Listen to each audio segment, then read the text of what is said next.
Yeah, I definitely want to give some words of encouragement for obviously my men out there, or anybody really. This could apply to anybody, but Yeah. I came up with a system. It's called the DBC. Basically, it's discipline, boundaries, then commitment, and just basically talking really brief about each category.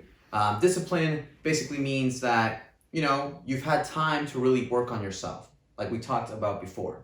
That you analyze yourself and maybe all the things have you gone through in your life. Just really try to stay organized. Why would you be with somebody if you're just out of control? You know what I'm saying? And you're just you got your schedule all over the place. Where are you going to put them in your schedule? So make sure that you're disciplined. And then after that, you can set boundaries for yourself. We obviously, a lot of people nowadays, the hookup culture is all about sex, sex, sex. Well, where's those men out there that are gonna say, you know what, I'm gonna save myself for marriage, just like my boy Jerry over here. My boy Jerry. That's good. I wish I still had my virginity, and Cesar and Jerry over here virgins, and they're proud of being that because they want to save it for their love of their life. So setting that boundary, setting limits with your partner, I think that's very, very important. And the last step is commitment. Obviously, with disciplining yourself and demonstrating to the person that you are mature and responsible. And then after looking at the boundaries and saying, hey, if you want to be with me, this is what's going to come into our relationship.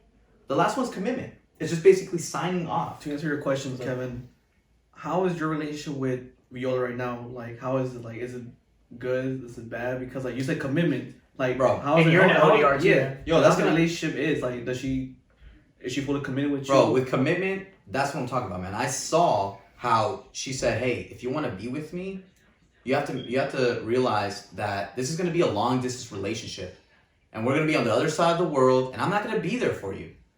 So with that being said, I said, you know what, I want to be with you, even if you're going to be thousands and thousands of miles away from me. Let's make it work. And that is what commitment is. No matter what we're going through, no matter the boundaries, no matter what we're going through, that commitment when you sign off and you actually want to be with somebody, that's all that matters.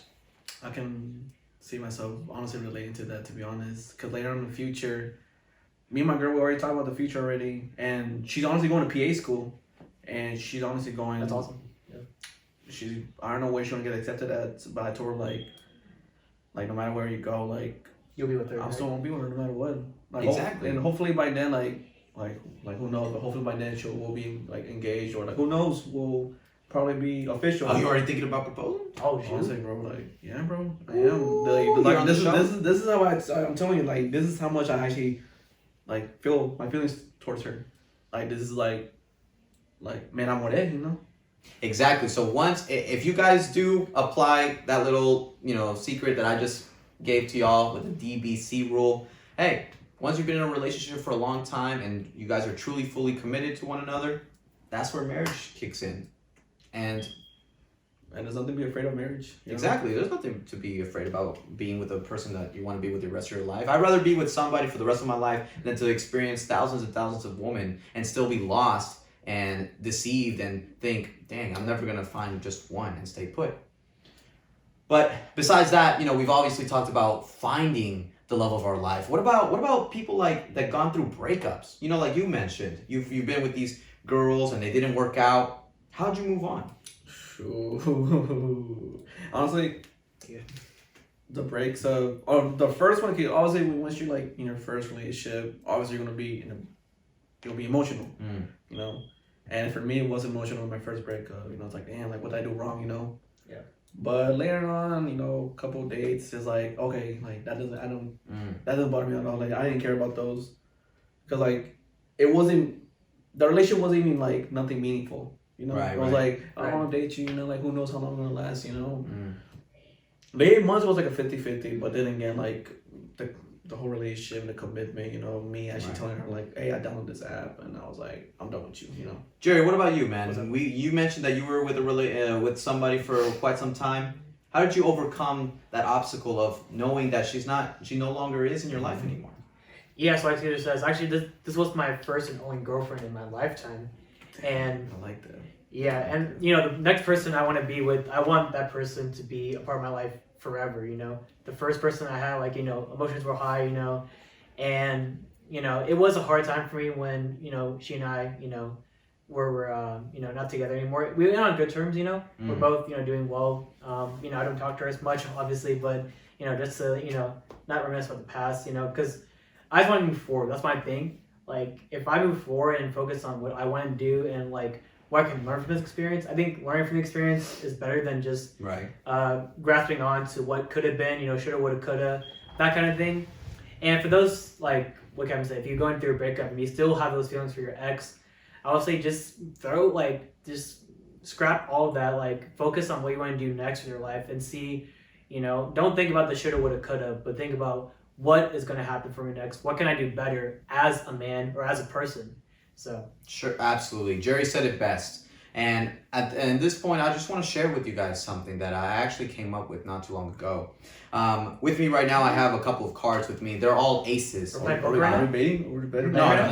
Oh, man. We ain't playing poker out here. Gamble safely. Hey, so these four aces, each and every single one of them represents something. Kind of like the DBC rule, but they're all A's. The first one is for acknowledgement. Acknowledging your partner. Well, let me break it down really quick. It's acknowledge, then accept, then appreciate. No, it's acknowledge, appreciate, accept, and then advance. So I'm going to break it down really quick for you guys. Acknowledge. It's basically acknowledging that, the breakup. A lot of us, sometimes when we go through a breakup, we just want to forget about it. Maybe we go out to party a lot. We go out and get some drinks. We go and get high just to forget about a breakup. Because we just want to get that stress out of our mind and no longer think about that person. Right. However, if you want to really get over a breakup, you have to acknowledge it. So once you acknowledge the fact that that person, your partner, is no longer in your life, then you need to appreciate it. Because in every relationship, there's going to be goods and bads. And even if you ended the relationship on a good or bad term, like Jerry said, doesn't matter.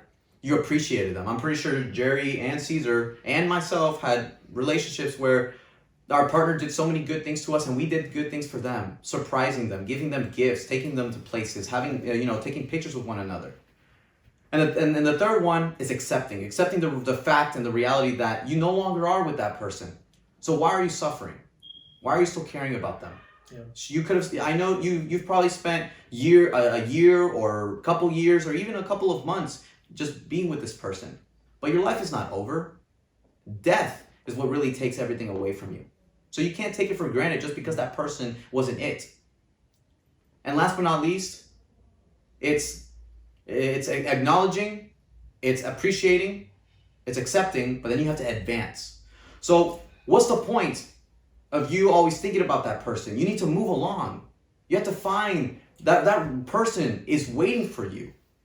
The other day, fellas, I saw this on a TikTok. I don't use TikTok. You're talking about TikTok Again? No more drama. Nobody, I know, but somebody sent it to me. Okay. And it was this girl, and she said that some people, sometimes they're a package, and that package was left at the wrong house. And that person, because they knew that package didn't belong to them, they had no worth to it. So maybe you were in a bad relationship with somebody and they didn't really care about you because you were not meant for them. So I think it's important for you to realize that you were probably sent at a different house. But guess what? They returned the package. And now you, representing the package, are moving along in that truck, just waiting to be delivered at another house. And one day you're going to reach your rightful owner. Your destination. And they're going to appreciate you so much. Just like Cesar. Cesar has been going all over the place. So have I. And Jerry has only had one. So imagine one day your partner is gonna open the door and they're gonna be so excited to see their package finally arrive. And when somebody gets something that they've always desired, they're going to cherish it. They're gonna nurture it. They're gonna take care of it. I know you guys know what I'm talking about here. But it's very important that people move along. They work on themselves, discipline, set boundaries, and that one person is just going to walk along, and then you will finally find the love of your life. There you go. Come on, guys. Come on.